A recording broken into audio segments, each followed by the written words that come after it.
पटेल. मी नायगावचा राहणार आहे आणि 25 वर्षापासून तिथं सरपंच आहे.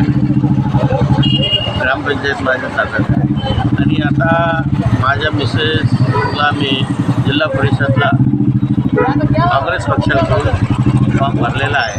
त्यांनी उमेदवारी दिली आणि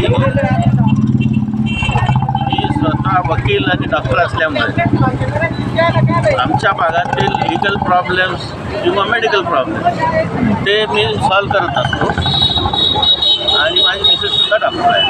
त्यानुसार आम्ही कोणाच्या म्हणजे हे न करता आम्ही स्वतः ह्या सेवामध्ये लोकांची मदत करू शकतो आणि त्यानंतर बाकी विकासाचे मुद्दे येणार आहे समोर त्यालासुद्धा आम्ही पूर्ण करू.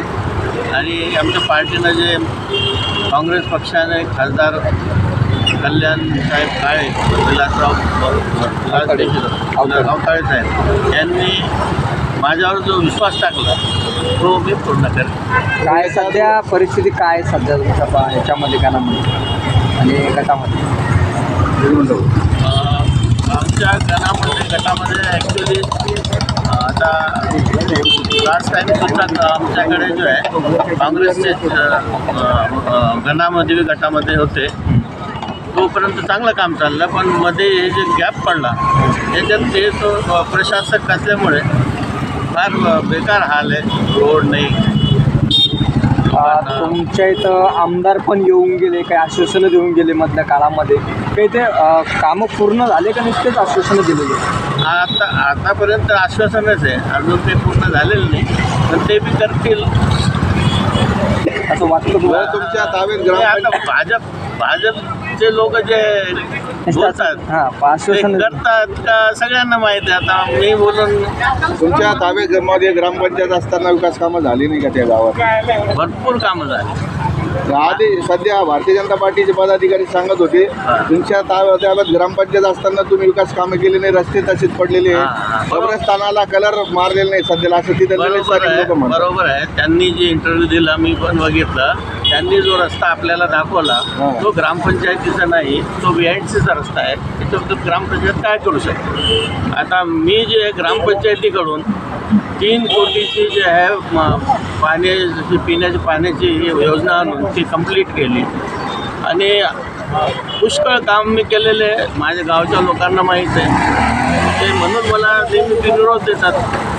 10 वर्ष मी बिनविरोध सरपंच राहिलो, 10 वर्ष माझी मिसेस राहिली. विकास जर नाही केला असता तर बिनविरोध देऊ शकतील का लोक? हा प्रश्न. आता ते अपोजिशनवाले तर कसं आहे, काय मुद्दे घेऊन तुम्ही जनतेसमोर जाणार आहे आता? जनतेसमोर जे आहे सगळ्यात महत्त्वाचा मुद्दा आहे स्वास्थ्य, हेल्थ आरोग्य. त्याबद्दल जे आहे मी एक माझ्या ट्रस्टतर्फे एकदम कमी फीमध्ये त्याचं भागात 1-2 दवाखाने चालू करणार आहे आणि एक PSCची मागणीसुद्धा मी केलेली आहे, प्रायमरी हेल्थ सेंटर. आणि त्याचप्रमाणे लिगल एडमध्ये मी नेहमी सहकार्य करत आलो आणि ते करणार. स्पर्धी कोणाला मानणार तुम्ही तुमच्यासोबत? कोण स्पर्धी तुम्हाला? ती स्पर्धेत आता 3-4 आहे. आता कोण कसं आहे ते मी सांगू शकत नाही. MIM पण तुमच्या समोर आता MIMचे मोठे आव्हान आहे. MIMने उमेदवारी दिलेली आहे तुमच्या गणमध्ये, भारतीय जनता पार्टी आहे, ही कशी लढणार? MIMने जी उमेदवारी दिली जिल्हा परिषदेला तो माणूस जो आहे त्या परिसरातला कोणत्याच गावाचं नाही आहे. त्यांना फक्त नाव टाकून ठेवलं आणि त्याचे जे कर्तबगारी आहे आमच्या भागात सगळ्यांना माहीत आहे. तर त्यामुळे आम्ही त्याला घाबरतो. काय आव्हान करसान तुम्ही जनतेला?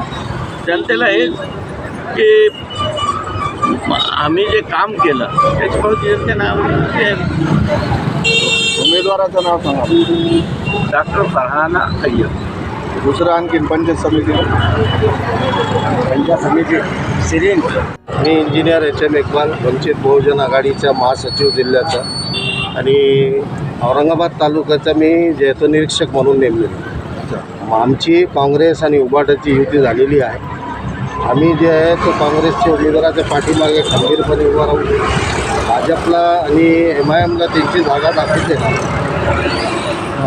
नाही सर, आता सध्याला तुमच्या समोर मोठे आव्हान आहे. MIM पण तुमचे MIM समोर आणि ग्रामीणमध्ये भारतीय तुम्ही जे जनता पार्टी- पब्लिसिटी करतात ना, पब्लिसिटी स्टंट जे मीडियाने दिलेलं आहे, अच्छा. MIMचे इतका वर्चस्व शहरामध्ये बी न होता आणि ग्रामीणमध्ये तितका वर्चस्व नाही आहे. बीजेपी सपोर्ट करते विशेष म्हणजे उबाटा, वंचित आणि काँग्रेस एकत्रित आल्यामुळे त्यांची पायाची जमीन सरकलेली आहे. ते परेशान आहे सध्या. आणि हे जे गड आहे, डॉक्टर कल्याण काळेचं गड आहे, करमाळ, लाडसोंगी आणि सावंगी, हे 3 सर्कल जर तुम्ही 15 वर्षाचं रिपोर्ट बघितलं, रिपीट काँग्रेसचे उमेदवार निवडून आलेले आहेत. त्यांना अजून बळ भेटला उबाटाचा आणि वंचित. पण आमचा याच्या विरोधात आरोप होत आहे. लोक आरोप आरोप करणारे पैसे भाजप- घेऊन तिकीट दिलेले आहे, असा आरोप करत आहे काही उमेदवार. ते जे आरोप लावलेले आहे ते काँग्रेसवाले देतील ना उत्तर. हां, माझे वंचितचे कोणावर आरोप असेल तर मी उत्तर देतो तुम्हाला. काय आव्हान करतो मतदारांना? मतदारांना आम्ही एकच म्हणणार आहे की बाबा सेक्युलर वोट जे आहे ते फुटायला नाही पाहिजे. कारण तुम्हाला माहीत आहे, हे निवडून आलेले लोक आहे सगळी युतीमध्ये, छुपी युती होती त्यांची शहरामध्ये. त्याच्यामध्ये त्यांनी बरोबर 58-33 विरोधी पक्ष बी त्यांच्याकडेच आहे, सत्ता बी त्यांच्याकडेच ठेवलेली आहे. पण ग्रामीणमध्ये आम्ही असा होऊ देणार नाही. वंचित खंबीरपणे जे आहे तो काँग्रेस आणि उभाटाच्या पाठीमागे उभी आहे. कारण आणि आम्ही युतीचा धर्म पाळलेला आहे. आम्ही कोणताही उमेदवार महानगरपालिकेचे उमेदवार सांगत आहे का तुम्ही महानगरपालिकेमध्ये युती का केली नाही आणि आता काय युती करेल, असं पण जे लोक सांगतायत. महानगरपालिका हाय लेवलवर चालू होता.